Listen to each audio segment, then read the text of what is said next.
Sí, buenas noches, muy bienvenidos al Tinerfeño Canal 8. Iniciamos esta noche un programa Crítica en 8, y que va a estar dedicado durante unas semanas a analizar, a ver distintos asuntos relacionados, siempre de énfasis social, relacionados con Tenerife, relacionados con las 7 islas. Vamos a iniciar este programa, repito, en este canal tinerfeño, Canal 8, con algo que habitualmente no se ha tratado en los medios televisivos, al menos con la representación que aquí nos va a concitar. Sobre este tema, ¿hemos olvidado a nuestros enfermos mentales? Esta es una pregunta a la cual, bueno, vamos a buscarle respuesta con datos, vamos a buscarle respuesta con informes, con opiniones fundadas de personas que saben de lo que van a hablar y sin ningún género en absoluto de demagogias ni de ignorancias.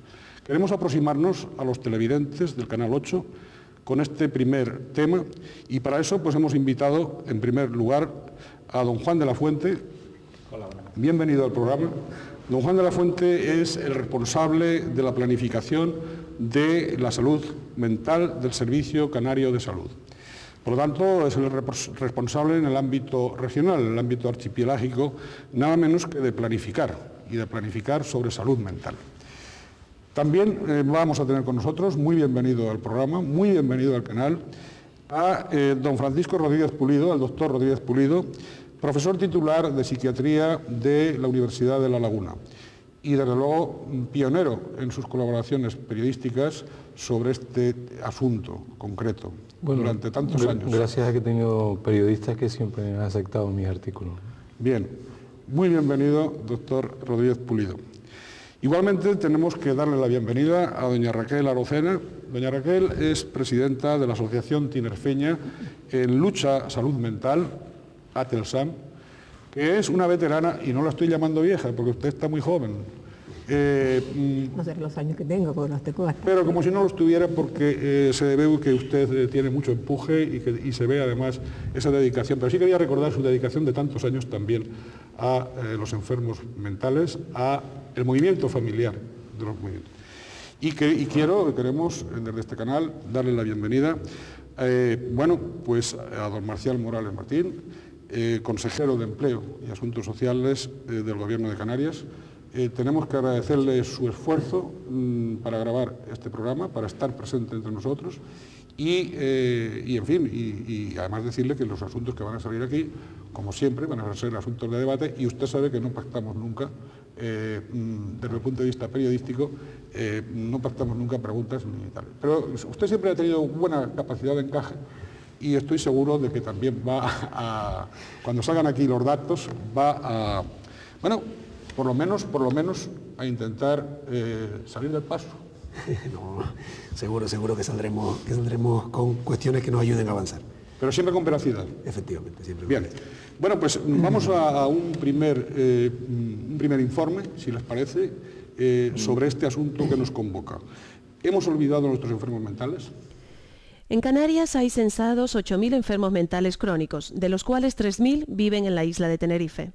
El tratamiento de estas patologías ha estado marcado con el estigma de la marginación y el rechazo, y ha sido en los últimos 15 años cuando las administraciones públicas han emprendido la integración de estos enfermos y la normalización dentro del sistema de salud. Sin embargo, siguen siendo los familiares y el entorno más próximo los que soportan la pesada carga de estos trastornos, que a menudo se manifiestan con crisis agudas que requieren de una intervención experta y del internamiento en unidades hospitalarias, pero con los problemas comunes al resto de la sanidad, la masificación y los recursos limitados. Recursos en general, pero sobre todo en Canarias, son muy escasos. Hemos empezado recientemente en Tenerife a abrir centros de día y talleres ocupacionales, y hemos empezado a desarrollar un plan de rehabilitación que hay, pero que le falta mucho todavía para cubrir las necesidades reales que se requieren. Las asociaciones de afectados, que han venido organizándose para coordinar los esfuerzos y demandar ayudas, sin embargo se quejan de discriminación. Para analizar la situación actual, se ha estado celebrando hasta el domingo en el Puerto de la Cruz la 13ª edición de la jornada de la Confederación Nacional de este colectivo.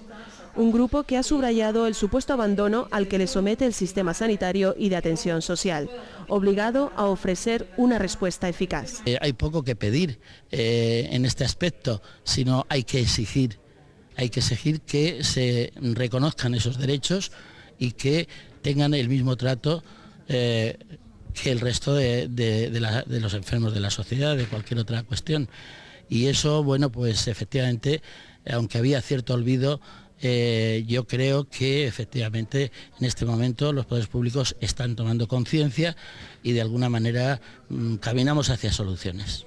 En el caso de Canarias, se reclama la creación de una red suficiente de centros de día, además de otro tipo de servicios destinados a dar soporte a las familias, tanto desde el punto de vista económico como desde el apoyo sociosanitario multidisciplinar. Pues ahí tenemos un primer informe, al que yo agregaría, si les parece a ustedes bien, pues una de las conclusiones que precisamente en el congreso de este fin de semana, en el congreso anual de FEAFES y en las 13 jornadas de la Confederación Española de Agrupaciones Familiares y Enfermos Mentales, planteaba nuestro diputado del Común, don Manuel Alcaide. Don Manuel Alcaide, entre otras conclusiones, en esa ponencia, decía que entre el 25 y el 35% de la población sufre trastornos psíquicos en algún momento de su vida. Esto es me parece que esto no se conoce habitualmente, o no se asume, o no se quiere conocer. Entre el 25 y el 35% de la población sufre trastornos en algún momento de su vida, trastornos psíquicos, mientras que solo el 22% reconocen su enfermedad, ¿no? Entonces, este primer punto, y aparte de lo que ustedes han oído sobre exigencias, se están cumpliendo las exigencias esas, y ya cualquiera de ustedes, el que quiera, puede empezar. Doctor Pulido, por ejemplo, para que abra el fuego. Bueno, digamos que siempre hacer una evaluación de este tipo, digamos, depende de cuándo la empezamos a hacer. Digamos que la reforma psiquiátrica, básicamente, en España... Perdón, nosotros vamos con retraso. Un momentito. Entonces, en el Estado español, digamos, la Ley General del año 86 ofreció un marco, digamos, que obedecía a esa tradición europea, y en Canarias, después de las transferencias de las comunidades autónomas, se ha dado un avance considerable. Es decir, yo creo que objetivamente la situación en estos últimos, sobre todo en estos últimos cuatro años, yo creo que globalmente ha sido bastante positiva. Ahora bien, ¿realmente están resueltas todas las cuestiones para realmente cumplimentar ese modelo de la atención sociosanitaria a los enfermos mentales? Hay que decir claramente que no. Y yo creo que esto todo el mundo lo podemos reconocer, digamos. Yo creo que nadie, obviamente, puede obviar que, digamos, ese modelo comunitario de salud mental todavía no está perfectamente cerrado ni construido, ¿no? Y que una reforma tampoco nunca termina, ¿no? Es decir, que, digamos, estamos en esos dos líneas, ¿no? Necesitamos más recursos, articularlos mejor y de alguna forma construir esa red de redes que es lo que caracteriza a la psiquiatría comunitaria. Psiquiatría comunitaria no es que las personas estén en la calle, psiquiatría comunitaria es que las personas estén en la calle con un soporte de apoyo. Sí, y desde el punto de vista de las asociaciones familiares, ¿cómo ven este asunto? Y sobre todo las exigencias que planteaba antes su compañero. Yo le puedo decir que en los 10 años que llevo en la asociación, faltaría la verdad si le dijera que no hemos cambiado. Claro que sí. Últimamente, estos años últimos, pues se ha dado un avance. Lo que acabamos de decir no es lo suficiente y además tenemos que seguir luchando para que eso se vaya complementando según el plan, o sea, según lo que está pactado y lo que se ha dicho. Lo que pasa es que, claro, está aumentando tanto la cantidad de enfermos que es que no damos aviso. Yo se lo digo porque tanto los despachos nuestros como los talleres, como en mi casa particular, constantemente hay gente con problemas. Entonces, claro, vemos que crece, pero no al ritmo que debía. Sí, desde la perspectiva del servicio de planificación, del responsable de la planificación de la salud mental, ¿tiene que hacer autocrítica de algo? Porque aquí da la impresión, hasta ahora no hay ninguna voz crítica, ¿no? A ver si son las administraciones las que se... yo creo que hemos dicho claramente de que se valora positivamente lo que se ha ido haciendo. Lo que se ha ido haciendo también ha costado mucho también mentalizar a la administración de que se haga, pero digamos que todavía quedan cosas por hacer. Es decir, yo creo que Lo que está claro es que quedan muchas cosas. Luego veremos a ver qué cosas y sobre todo cómo priorizar esas cosas que faltan por hacer, si les parece, ¿no? Para ser concretos, ¿no? Bien, pero yo quería, porque no he intervenido aún, pues bueno, por rogarle desde luego a don Juan de la Fuente que opine, que hable. Bien, yo en principio sí que me gustaría matizar el primer dato que usted da, que es un dato para la polémica, ¿no? Como decía el doctor Rodríguez Pulido, la reforma psiquiátrica que se inicia hace bastantes años en Europa y con retraso en España y quizá un poquito más de retraso en Canarias, también nos está enseñando a los países que la iniciaron antes y a nosotros, ¿no? Por ejemplo, estos datos del 35%, nosotros sabemos que si uno pasa una encuesta a población general, es probable que haya 20 o 30 personas de cada 100 que digan encontrarse mal de su estado mental. Pero esos son datos que nosotros decimos que son datos epidemiológicos, porque estamos en un momento actual donde parece que están de moda los trastornos mentales, ¿no? Y en ese sentido a mí sí me gustaría poner un poco de racionalidad a eso, porque estamos llamando enfermedad mental a cosas que han pasado toda la vida y que no son realmente enfermedades mentales, son avatares de la vida. Ya. O sea, personas, usted indica que hay personas, por un lado hay familias y personas que ocultan la enfermedad, ¿no? Pero por otro lado hay otras que presumen de enfermedad o que alegan enfermedad sin tenerla. Efectivamente, no es que presuman por algunas enfermedad. circunstancias, por las que sean, ¿no? Yo creo que dentro de estos procesos de cambio de los que todos vamos aprendiendo, hay un porcentaje de personas que son enfermos mentales graves, enfermos mentales con patologías que les generan grandes problemas a ellos y a sus familias, que son un número que más o menos se mantiene constante y que viene a afectar al 1 al 2% de la población. Y luego hay otras muchas enfermedades mentales, que son trastornos de ansiedad, trastornos de angustia, que tienen bastante que ver a veces con el tipo de sociedad en la que estamos viviendo, ¿no? Las separaciones, los divorcios, los cambios en los modelos de familia, el alargamiento de la vida. Hay toda una serie de circunstancias que están haciendo que sobre, digamos, el estado mental de las personas aparezcan elementos estresores que generan este tipo de patologías que realmente nos ayudan a tomar decisiones, que no son realmente enfermedades, sino simplemente señales de alerta que nos deben de orientar a tomar decisiones. Sí, también hay, digamos, presiones psicológicas en el trabajo, etcétera. Efectivamente. ¿Y que pueden desencadenar enfermedades mentales? Efectivamente, dentro de estos cambios que están ocurriendo, hoy día cuando se exige, y no quiero que se interprete mal lo que voy a decir, ¿no? Pero cuando hace 20 o 30 años un jefe exigía a sus trabajadores que trabajaran, estaba cumpliendo con su obligación. Hoy se llama moving o acoso, ¿no? Y de alguna manera da la impresión de que también es un recurso a veces la enfermedad mental, digo a veces, ¿no?, para evitar determinado tipo de presión. Y desgraciadamente lo importante es poder discriminar qué es realmente una enfermedad mental, que las hay y que efectivamente, como aquí se ha dicho, queda bastante por hacer, aunque se ha hecho también mucho y podremos hablar de todo lo que se ha hecho en esta última época, de lo que realmente no son enfermedades mentales y que no es bueno tratarlos como enfermedades mentales. Señor consejero, hemos iniciado con retraso, digamos, la incorporación al tratamiento de la salud mental, es una de las conclusiones de las que se han hecho hasta ahora, y luego veremos a ver esa estrategia que hay y qué prioridades. Pero hemos llegado con retraso, digo en el caso de Canarias. Sí, es costumbre en Canarias llegar un poco después. ¿Una hora después, más tarde? Sí, pero, pero España también llega más tarde, es decir, el conjunto del Estado siempre llega más tarde, lo cual, como decía antes el doctor de la Fuente, tiene la ventaja de aprender de otros que se han equivocado antes y el inconveniente, evidentemente, de responder más tarde. Yo creo que efectivamente en Canarias yo he tenido la oportunidad de ir descubriendo, de ir participando, y creo que esta mesa es un signo de lo que está ocurriendo en Canarias. Estamos conjuntamente, pues, los familiares con la capacidad crítica que deben seguir ejerciendo permanentemente, porque es su responsabilidad, y si el movimiento no fuera reivindicativo, malo, con el cabildo, los profesionales, el gobierno en sus áreas sanitaria y social. Y he tenido, digo, la suerte de participar con los profesionales de la psiquiatría comunitaria que tenemos y magníficos en Canarias, que le han dado un color completamente distinto a este asunto, con las asociaciones de familiares y buscando lo que nos une y lo que podemos avanzar.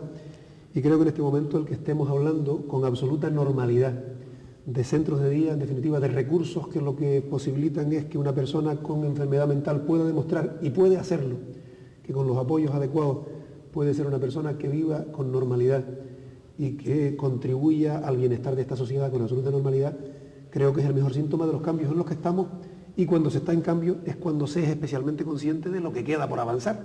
Claro. Cuando aquí no había más que unos cuantos familiares gritando en el desierto, es que en los despachos de la administración es que ni se oía, ni se sabía de qué hablaban. Es que hay muchos despachos con mucha alfombra. Seguramente, con alguna pared demasiado gruesa. Sí, vamos, si les parece, a hacer pues un pequeño descanso y volveremos inmediatamente con el programa en este Tinerfeño Canal 8, en este programa Crítica en 8 y dedicado a esa cuestión que nos ha concitado. Hemos olvidado a nuestros enfermos mentales, volveremos ahora.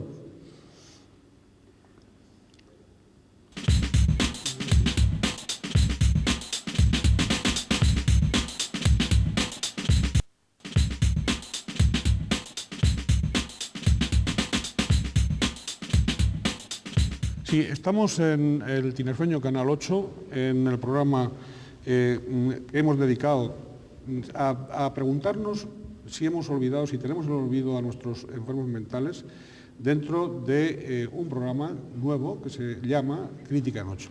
Bien, habíamos hecho unas primeras exposiciones y me parece que de algún modo el siguiente paso era ver qué necesidades más urgentes tenemos y qué prioridades caben para resolver o para cooperar en esto de la enfermedad mental. Bien, pues ustedes tienen la palabra. Da lo mismo. Por ejemplo, la presidenta de Atelsam nos puede decir qué es lo que desde el punto de vista familiar necesitan en este momento los enfermos mentales y no tienen. Ya. Bueno, yo podría en primer lugar la falta de estancias para ellos, o sea, de pisos tutelados, de mini residencias. Yo quisiera que ustedes oyeran a las madres cuando van a la asociación y dicen las grandes dificultades que tienen para poder convivir con sus hijos, pues bien, pues por discrepancia con otros, por mala situación de ellos. Entonces, puedo contar un caso rapidito de una persona que tiene un cáncer, separada de su marido, sus hijos no están aquí y ella tiene una baja de trabajo porque no puede seguir trabajando y ella necesita por lo menos tener cada año un pequeño descanso para ella poder vivir y no encuentra dónde tener a su hijo. Eso es muy duro, eso es muy frío. Bien. Yo creo que sí, que una de las necesidades más sentidas del campo de la salud mental, que tanto los familiares como los profesionales opinamos, ¿no? Yo creo que es la alternativa al alojamiento, ¿no? Yo creo que es muy necesario y digamos que ese proceso de inserción social, digamos, el alojamiento es vital, ¿no? También, digamos, equipos que faciliten la integración laboral, yo creo que también son, digamos, debido a las nuevas estrategias que hoy en el mundo se incorporan, sobre todo en América y también en Gran Bretaña, se ha visto que es muy eficaz el empleo, digamos, rápido, la búsqueda rápida de empleo para estas personas y combinarla simultáneamente con la rehabilitación. Rehabilitación y trabajo van juntas siempre y no después de un proceso hacer el trabajo, no. Trabajo y rehabilitación van juntas, por lo tanto hace falta recursos que vayan hacia la empleabilidad. O sea que el trabajo, un poco para aclararme, el trabajo, o para aclararnos, mejor dicho, el trabajo puede ser uno de los remedios terapéuticos en algún tipo de enfermedades mentales. Sí, no, digamos que en la vida, para cualquier persona, el trabajo es un elemento importante en la integración social. Pensemos en nosotros y pensemos en cualquier otra persona. Entonces, en las encuestas que se han hecho a las personas con enfermedad mental crónica, el 80% dicen claramente que desean trabajar. Y estas expectativas de trabajar son realmente expectativas realistas que no suelen cambiar en el tiempo. Oiga, don Marcial, ¿y ustedes en la Consejería precisamente de Empleo y de Asuntos Sociales tienen en cuenta los enfermos mentales o también el olvido, la estigmatización social tan reiterada sobre este tipo de conciudadanos también le alcanza a su consejería? ¿O la moqueta deja pasar? No, vamos a ver, en este sentido, yo creo que aquí las personas que estamos, pues hemos sido copartícipes cada quien desde su trinchera. Lo de trinchera dicho en términos absolutamente pacifistas, que Dios nos libre, sí, no, si hablar de las locuras de la guerra a que nos están sometiendo. Hemos sido copartícipes de proyectos que al final, justamente combinando, pues como han planteado doña Raquel y el doctor Rodríguez Pulido, que en definitiva combinan elementos de normalización, en definitiva de que la persona que tiene una enfermedad mental pueda tener las oportunidades que tiene cualquier persona adaptadas a sus circunstancias especiales. Y en ese sentido, pues evidentemente el centro de día, pero efectivamente en muchos casos, pero además no solo por los problemas, como decía doña Raquel, que se plantean en la familia, sino porque una persona en un momento determinado tiene que tener el derecho a vivir con autonomía, y los pisos tutelados, las experiencias que hay, se han mostrado una salida magnífica para que las personas vivan con autonomía y vivan con un apoyo que les viene muy bien desde el punto de vista pues, de lo que es el seguimiento de su enfermedad. Y desde luego el tema del empleo, y en ese sentido, pues desde proyectos que vienen, el doctor Rodríguez Pulido los ha dirigido y hemos participado conjuntamente en las áreas sanitaria, social, de empleo, que en este caso además están en la misma consejería y no lo están por casualidad, lo están porque creemos que la integración social pasa por el empleo. Y por la presión de personas como el doctor Rodríguez Pulido y de las asociaciones de familia. También, por supuesto. No, pero además yo en ese sentido la presión me parece que es algo imprescindible y en las administraciones tener la oreja puesta y a la escucha, creo que es una de las cosas que mejor debemos hacer, escuchar lo que plantea la sociedad para convertirlo en recursos que estén al servicio de las personas. Y en ese sentido venimos trabajando hace años con proyectos integrales, con proyectos que abordan la globalidad, proyectos de integración sociolaboral.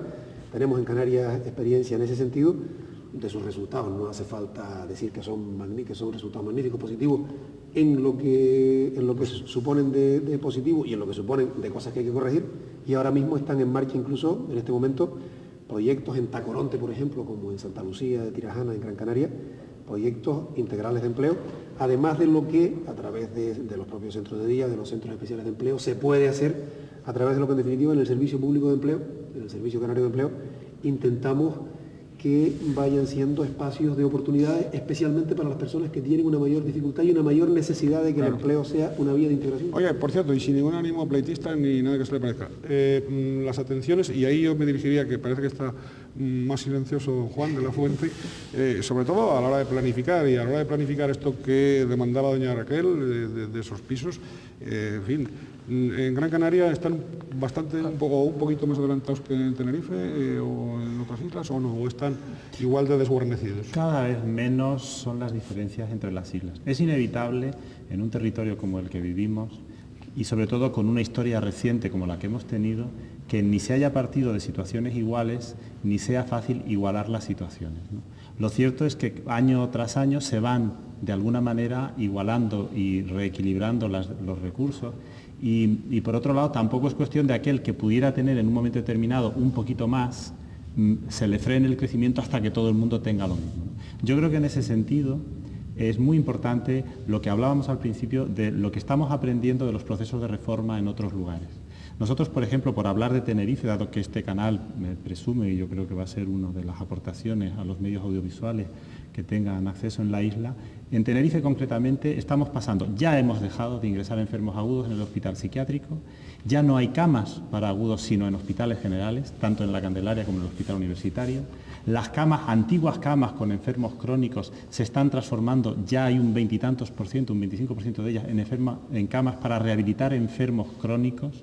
Hay 180 plazas ya aquí en Tenerife de centros de día nuevas, además de las 50 que tenía el hospital psiquiátrico y de otras 150 que tenían las asociaciones. Quiero decir que se están produciendo cambios que no es que se produzcan de ayer para hoy, esto es el fruto del trabajo de algunos años, pero esto no se puede parar ahí. Es decir, esto significa que dentro de los procesos de transformación de recursos en los que estamos metidos, tiene que haber unas garantías de continuidad y efectivamente el alojamiento es una de las asignaturas que quedan. Vamos en este momento, vamos a ver si les parece, a oír unas nuevas intervenciones y continuamos con el uso de la palabra. Sí, vamos allá. Y ahora se dan cuenta que la salud mental es el problema casi número uno de salud en Europa. Las depresiones, demencia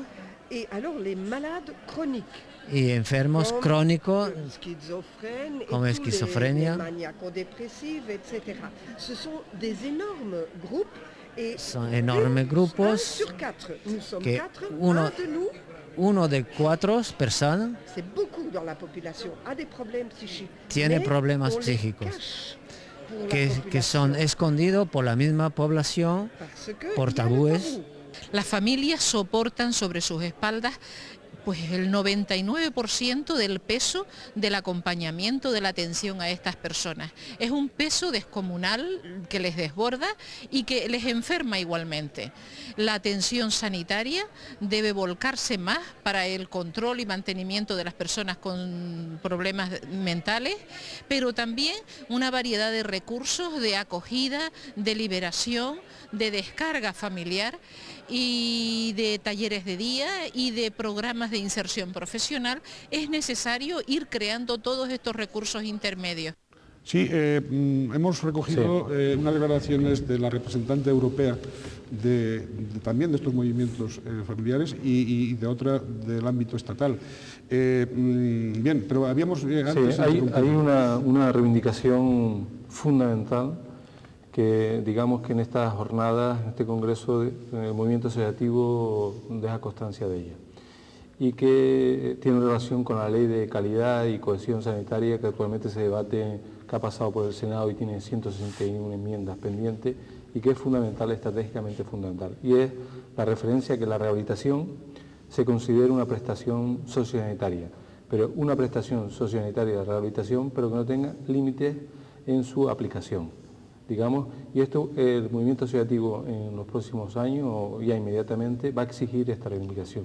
Y ya que Marcial Morales pertenece a un grupo político que tiene un grupo parlamentario en el Parlamento, yo en clara opinión del movimiento asociativo y en base también a lo que opinamos muchos profesionales es que se considere que se reforme el capítulo 1 en el artículo 11, apartado E, donde hace referencia a que la rehabilitación solo será para aquellas personas que tengan un defecto funcional, que ese tipo de rehabilitación se cambie y realmente se considere la rehabilitación para los enfermos mentales como cualquier otra rehabilitación para otras patologías, para las personas que sufren un accidente de tráfico, para las personas que sufren un accidente cerebrovascular, etcétera, etcétera. No hay limitación y que realmente se haga una enmienda y se modifique ese aspecto en el Parlamento español, ¿no? Sí, también quería intervenir don Marcial. Sí, no, absolutamente de acuerdo. Además, creo que se ha resaltado por parte de Sevinués, que la última interviniente en este corte, que es la jefa de programas de la propia consejería, el tema de que las familias están soportando un peso pues excesivo y seguramente en muchos casos sienten soledad. Sí, perdona que me interrumpa, tan excesivo que también, y vuelvo a otro dato que aportó el diputado del Común, que no tiene por qué ser crítico, porque el diputado del Común recoge, digamos, plantea lo que recoge de la sociedad y su deber es trasladarlo, de tal manera que además el señor alcaide no es ninguna figura, a pesar de que tanto se le zumbó cuando habló en su día de determinadas cuestiones, no es una persona, digamos, es una persona muy rigurosa y por lo tanto, bien. Entonces él aludía a que en un reciente informe sobre los costes invisibles de la enfermedad mental y la carga familiar cuantificaba en 88 de cada 100 horas, que son las familias las que tienen que invertir en cuidados de salud, frente a las 12 horas, 88, 12, del sistema sanitario. Él hablaba del sistema sanitario español. Yo no sé si el sistema sanitario canario... Bueno, aquí está... Pero afortunadamente, en definitiva, yo creo que en esto uno no es cuestión de situarnos en si sanidad, en definitiva, esto es una atención integral e integralmente la estamos abordando y eso yo creo que es al final los avances van a venir por ahí. Yo creo que en este momento, en materia de recursos en Canarias, afortunadamente hoy tenemos un plan consensuado, donde sabemos lo que queremos hacer y además hemos puesto las bases para que creciendo ese plan que tiene que crecer, se busquen los recursos y desde luego tienen que aparecer porque estamos hablando de necesidades de las personas y estamos hablando de dramas a los que hay que dar respuestas. Don Marcial, sobre todo si se recortan de determinadas parafernalias que hay por ahí. Lo suscribo inmediatamente, no tengo usted ninguna duda. Yo desde luego de áreas del gobierno como las que aquí representamos, sanidad o empleo y asuntos sociales, desde luego no tenemos parafernalias que no sea un humilde... No, yo digo en conjunto. No, por supuesto, yo en eso estaría absolutamente de acuerdo, si bien creo que por ahí, creo que aquí habrá que hacer alguna reconsideración de presupuestos, pero habrá también que hacer alguna pregunta sobre si con los fondos disponibles podemos seguir dando las prestaciones que tenemos que dar, porque las tenemos que dar, por tanto, habrá que hablar de los ingresos también, pero ese es un debate que será un debate de próxima legislatura. Y todo ello creo que en una dirección que ahora apuntaba el doctor Rodríguez Pulido, que me parece fundamental, y es: estamos en el tiempo en el que este tipo de atenciones tienen que pasar del se prestan porque somos buenos a se prestan porque es un derecho que tienen las personas. Eso por supuesto. Y ese salto, de caridad es nada. Pero esto no tiene que ser caridad. Todavía ese salto no se ha dado, a pesar de que los que estamos en este asunto lo tengamos, pues yo creo que tan claro como que casi no lo decimos porque lo damos por supuesto, pero todavía, por parte sobre todo de algunas familias, siguen considerando que lo que piden es como de prestado.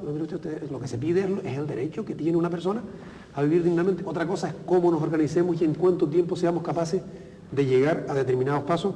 Hemos dicho que en los últimos años hemos dado avances importantes. Eso quiere decir que vamos a avanzar más rápido, porque las cosas tienen que ser así. Vamos a seguir avanzando y más rápido, pero desde luego, sinceramente, si no dijéramos que el punto de partida era sencillamente malo, inaceptable, nos mentiríamos, y por tanto de eso hay que partir. Bien. Yo quiero entrar ahora. Pues entre usted porque, bien, porque yo, además... como vengo casi como portavoz de las familias, tengo que decir... No, casi no. Como portavoz de las familias. Portavoz de las familias, de acuerdo, perfectamente. bien. Entonces yo quiero decir lo que más nos angustia, lo que más nos preocupa, ¿no? Usted sabe el avance que ha habido de la farmacología, grande. Pero nosotros nos hace falta también dignificar a nuestros enfermos, dignificarlos. Y el trabajo es algo que lo dignifica. Son personas. Exactamente. Como todos los demás. Yo se lo digo además por experiencia propia. Mi hijo es una persona que tiene una carrera, que estuvo trabajando, que desgraciadamente cayó en una enfermedad, primero con pequeños problemas que no pensábamos que llegara a lo que llegó. Hoy es un enfermo esquizofrénico y ahora mismo está en una fase que por parte de su medicación va bien, pero sin embargo no tiene ocupación y me pasa todo el día en la Rambla, acá o allá. Entonces, eso, ¿qué es lo que le pasa a él con eso? Yo se lo decía al consejero de Sanidad, digo, es que es duro que no vemos solución. Y eso que yo estoy diciendo no me pasa a mí sola, me pasa a muchas familias. Me gustaría recargar una cosa, digamos que efectivamente hemos avanzado en los últimos años, que teníamos un retraso histórico importante.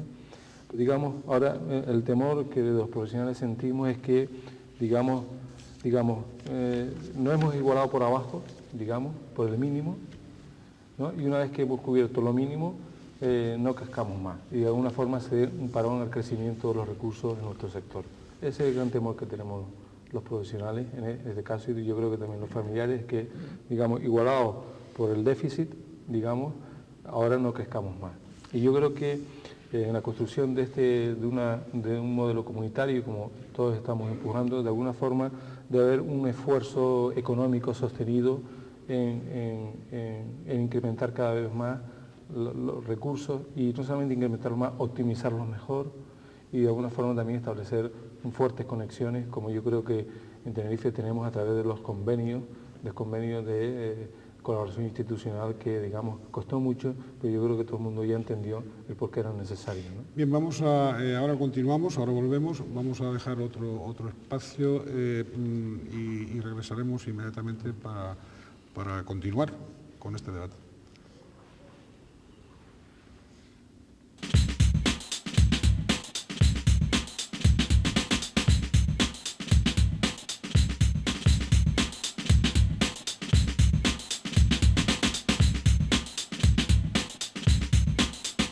Bien, vamos a escuchar ahora también, dentro de ese acontecimiento que ha tenido lugar en Puerto de la Cruz, de ese congreso anual de FEAFES y también de esas 13º jornadas, a otras declaraciones que se van a referir pues a las enfermedades esquizofrénicas precisamente y también en ocasiones pues a la vergüenza, al miedo que rodea todo este tipo de enfermedades y después volveremos desde luego con doña Raquel porque ella está demostrando todo lo contrario para bien de todos y para bien desde luego de la salud mental.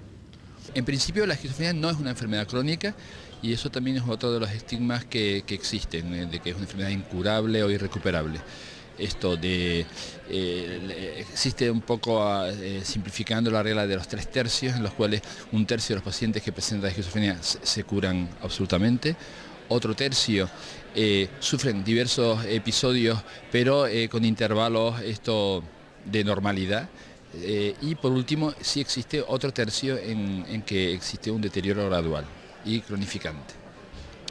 Los datos que existen sobre el número de esquizofrénicos en Tenerife, en Canarias, es similar a existente en el resto del mundo.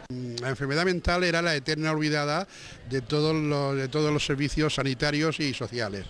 Es la enfermedad de la vergüenza, la que nadie se había preocupado. Lo que pasa que ha surgido un movimiento de familiares fuerte, coherente, vivo, y es el que hoy, de toda la península, está aquí, en Canarias. Bien, hemos escuchado el último, pues también al presidente de la Confederación, como decía doña Raquel, hombre experimentado en este tipo de movimientos familiares. Y bueno, estamos en el Tinerfeño Canal 8, en el programa concreto Crítica en 8 y dedicado a si hemos olvidado o no, si tenemos olvidado o no a nuestros enfermos mentales. Doña Raquel, yo, como he de decir, mientras estábamos pendientes de estas últimas intervenciones, que yo voy a rogar que expongan, hablaba de que ella era partidaria de dar la cara, de no ocultarse, precisamente de salir con una conducta. Para eso hace falta mucho valor.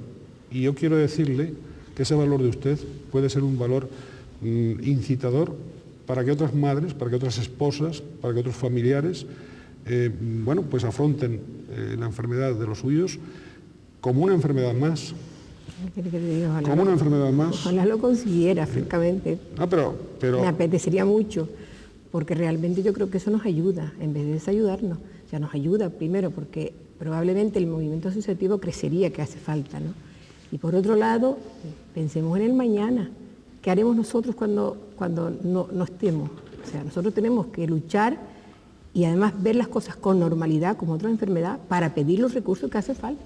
O sea, que yo no entiendo cómo hay gente que no oculta, que no quiere que... Como si fuese una vergüenza. Sí, mire, a mí me ha pasado que en la asociación, pues de repente nos dice que va a venir un medio informativo, o sea, un medio de comunicación, a hacer pues un reportaje, pues porque sí, porque quieren verlo como van pues a una fábrica, ¿no? Entonces la gente, ay, no, por favor, que no. Pero bueno, Tienen ustedes que montar gabinetes de prensa con buenos profesionales periodistas, claro, precisamente para todo lo contrario. Y además era una de las cuestiones que el otro día en la mesa redonda se planteaba, ¿no? Entonces, me parece que una compañera de uno de los periódicos, de La Opinión concretamente, se pronunciaba concretamente por esta alternativa, que no solo ocultarse, sino que ustedes tienen que propiciar, de acuerdo con las administraciones, y ahí también las administraciones que vean sus presupuestos, que los expriman desde el punto de vista social y facilitar a los medios, no ocultarse, sino todo lo contrario, facilitarle a los medios información fidedigna, información veraz. Sí, pero es muy importante tener gabinete de prensa, pero yo creo que las sociedades trabajan por imágenes y por experiencias vitales, ¿no? Yo creo la experiencia de Raquel comunicando realmente cuál es su estado con sus familiares, etcétera, y su vivencia, yo creo que eso tiene un valor en esta sociedad no creíble, ¿no? Porque estamos en una sociedad de cosas no creíbles, ¿no? Digamos que es lo más positivo que le puede ocurrir al movimiento asociativo, ¿no? Tener mujeres que de alguna forma, como también fue doña Soledad, que de alguna forma vayan exponiendo realmente las madres corajes, como llamamos en el Congreso, ¿no? Que realmente vayan exponiendo su vivencia con este tipo de enfermedades, ¿no? Yo creo que eso es muy importante, ¿no? Y realmente, y después hacer visible todas las experiencias, digamos, dignificantes que puedan haber, ¿no? Como el Centro Especial de Empleo en Tacoronte, hacerlo lo más visible posible, experiencias laborales que podamos llevar a cabo, como la de Risa en el sur de Gran Canaria, es decir, que realmente a través de esa visibilidad de los proyectos que se ponen en marcha, es como la propia sociedad se puede dar cuenta de que realmente, y los propios profesionales a veces, hay que decirlo así, de que, como bien decían en uno de los entrevistados, saber que no por tener una persona sufrir la enfermedad de la esquizofrenia, necesariamente esa persona es irrecuperable. Esto y la ciencia en sí, esto está perfectamente desmitificado. Esto no es así, esto es una creencia errónea que sigue circulando y que no es realmente así. La evolución del curso de la enfermedad depende mucho de cada persona. Hay personas que efectivamente tienen un curso, o dos brotes o 3 y se recuperan perfectamente. Eso es casi el 50% de las personas que sufren la enfermedad de la esquizofrenia. Hay otro porcentaje menor, digamos, que sufre varios brotes y de alguna forma se mantienen el mismo nivel de deterioro, sufren deterioro y se mantiene ese mismo nivel de deterioro en el tiempo, y otras personas que sufren varios brotes y de alguna forma cada brote de eso se va deteriorando más. Esos son los distintos perfiles, es decir, no sigue un curso siempre la enfermedad. Esto es muy importante porque esto desde un punto de vista de la rehabilitación es central. Y tener buena información a través de esos gabinetes de prensa que apuntaba Mónica Martín. Exacto. Bien, perdón. Sí, no, un poco en la línea, por retomar lo que estaba diciendo el doctor Rodríguez Pulido, en este aprender de la historia, los nuevos psicofármacos, las nuevas técnicas psicoterapéuticas, los nuevos trabajos que se están habilitando, porque no es el concepto de trabajo de 8 horas de turno, estamos hablando de nuevos sistemas de empleo, de empleos con horarios más reducidos, con una supervisión, etcétera, están enseñándonos a que la propia evolución de la esquizofrenia, no hay que olvidar que la esquizofrenia, siendo probablemente de las enfermedades mentales la más grave, no es la única, que hay otras muchas enfermedades mentales, y también quisiera dedicarle yo unos segundos a esas otras, porque si no daría la impresión de que solo estuviéramos hablando aquí de esquizofrenia. Efectivamente. En ese sentido, yo creo que en los próximos años, y gracias a las experiencias que se están haciendo y las que probablemente se van a seguir implementando en un futuro muy cercano, no solo en Canarias, vamos a poder cambiar esas cifras y a conseguir que, digamos, cada vez el porcentaje de personas que como mínimo se estabiliza o incluso se recuperan sean mucho mayores. Insisto, porque las cifras que tenemos tienen que ver con lo que se hacía hace 10 años, que hoy ha sido superado y mejorado, ¿no? En ese sentido, yo creo que se abre un futuro, como era el lema del Congreso, un futuro de esperanza para la enfermedad mental, tanto para afectados como para familiares y profesionales. Pero no hay que olvidar que las enfermedades mentales también afectan, y creo que es por lo menos necesario mencionarlo, a otros muchos colectivos como pueden ser, por ejemplo, en este caso y concretamente en las sociedades europeas, al colectivo de jóvenes y adolescentes, que es un colectivo que por esta desestructuración de los modelos familiares tradicionales, pues probablemente está siendo un poquito diana, ¿no?, de esta sociedad con muy poca tolerancia a la frustración, del agobio y de la prisa, y al otro colectivo que también es fundamental, que es el de mayores. Las personas con más de 65 años aumentan enormemente sus cifras de trastornos mentales, simplemente porque con el proceso de envejecimiento aparecen nuevas enfermedades, pero también aparecen fenómenos de soledad y de aislamiento. Yo creo que esos dos sectores, tanto el de jóvenes como el de mayores, además obviamente de las patologías graves, también hay que tenerlos muy en cuenta, y de hecho los estamos teniendo muy en cuenta a la hora de la planificación, y tanto de la parte sanitaria como social. Muy brevemente, señor consejero. Yo decía, por una parte hay un tema que se ha planteado respecto al trabajo y a los nuevos modos de trabajo. En este sentido, desde el Servicio Público de Empleo, estamos haciendo una reivindicación ante el Estado para que los formatos de formación para el empleo se adapten a colectivos como estos, que requieren acciones más cortas en el tiempo y con más posibilidades de que el triunfo vaya siendo a pequeños golpitos para que se facilite el que la persona evolucione. Y desde luego hay otra cuestión que me parece importante en relación con lo que se decía, la importancia que tiene la concienciación social.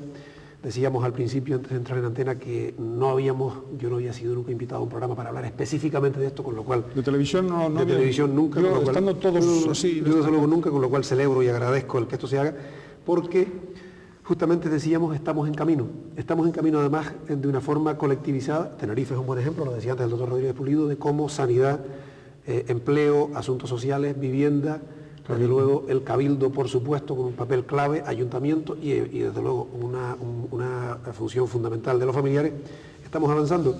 El temor al parón, yo desde luego creo que es imposible, pero por si acaso, porque nunca está de más poner vendas antes de que venga la herida, creo que el papel, efectivamente, que usted decía, de los medios de comunicación, y por tanto hay que valorar que Canal 8 esté en este asunto. Temas como el Congreso, eventos como el Congreso que se celebró en Tenerife, que es un evento de ámbito por lo menos estatal, por lo menos español. Testimonios como antes resaltaba el doctor Rodríguez Pulido, el de doña Raquel, testimonios personales donde se vea lo que significa y lo que duele, lo que desestructura. Como decía antes, Sebi no es una de las intervinientes, lo que rompe, lo que enferma a la propia familia. Y desde luego, como fundamental, la organización, es decir, cuantas más personas con un valor añadido, y es que la persona que se asocia tiene en su casa una situación problemática y luego saca tiempo y saca energías que seguramente en muchos casos ni les quedan para dedicarse a trabajar para otros, porque el trabajo que están haciendo las asociaciones muchas veces lo van a disfrutar otras generaciones, o por lo menos en otros años. Eso creo que seguir presionando conjuntamente y seguir trabajando conjuntamente es fundamental para que a nadie se le ocurra la idea disparatadísima de cortar, porque no va a ocurrir, esta marcha en la que estamos, porque en definitiva creo que estamos todos convencidos y lo único que nos duele a los que estamos en instituciones es no rascar más, a pesar de los crecimientos presupuestarios, no rascar más todavía. Hay que seguir rascando y desde luego no vamos a, algunos periodistas y algunos medios no vamos a estar en silencio si se produce cualquier parón. Yo no sé si doña Raquel quería decir algo final para ya... Lo que digo es que nosotros no vamos a parar tampoco, eso es realidad, porque ¿quién lo está sufriendo al final? Somos nosotros. Hay casos particulares más sangrantes que otros, esa es la realidad, pero hay quien tiene 2 enfermos en la casa, hay quien tiene un marido de 80 años y un hijo enfermo y es presidenta de una asociación y no sabe qué hacer con el tiempo, dónde buscar el tiempo, en fin, hay muchas cosas realmente con un valor grande, o sea que no lo digo precisamente valor como alabanza, sino valor para poder afrontarlo y seguirlo y decir no lo dejo aquí, ya, no quiero más. O sea, no puedes, Bien. porque entre otras cosas no hay nadie que se haga cargo de seguir. Entonces, esas cosas pues... Bien, pues un gran ánimo en esa lucha, en esa batalla, y vamos a estar con ustedes, vamos a estar, pero no como una concesión o como un acto caritativo, tal, sino como una exigencia social de unos derechos humanos, de unos derechos sociales, y de esa solidaridad que a veces se repite tanto porque no se practica. Yo creo que sí, que tenemos que permitirnos ser más humanos. Más humanos, sí, más personas. Exactamente. Muy bien, pues vamos a intentar serlo, cada uno desde su ámbito. Vamos a medir nuestra capacidad de personas con respecto a los más necesitados.